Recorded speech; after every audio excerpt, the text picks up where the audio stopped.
ডাকসু এবং হল সংসদ নির্বাচনকে প্রশ্নবিদ্ধ বলে আখ্যা দিয়েছেন ছাত্র ইউনিয়নের সভাপতি মেঘমোল্লার বসু।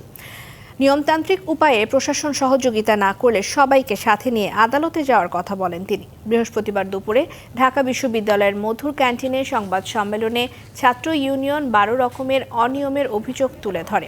এছাড়া নির্বাচনের দিন বিভিন্ন কেন্দ্রে ভুয়া গণমাধ্যমের পাস ব্যবহার করে বহিরাগতদের প্রবেশ, ছাপাখানা থেকে নকল ব্যালট সরবরাহ সহ একাধিক অভিযোগ তুলে ধরেন।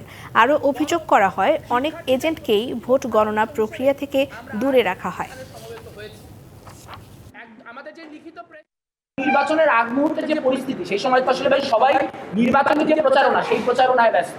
তো যার ফলে অনেক ইনফরমেশন রিসার্ফেস বা সার্ফেস করলেও সেগুলি দেখতে দেখতে আমাদের 9 তারিখ 10 তারিখ পর্যন্ত সময় লেগে। কিন্তু বিশ্ববিদ্যালয় প্রশাসনের কাছ থেকে যদি কোনোভাবে এই বিষয়ে কোনো রকম কোনো সদুদ্যোগ না পাওয়া যায়, তখন আমরা সবার সাথে যোগাযোগ করে সমন্বিতভাবে যারা ইলেকশন করেছি তারা একটি অবস্থান নিয়ে কোর্টে যাব।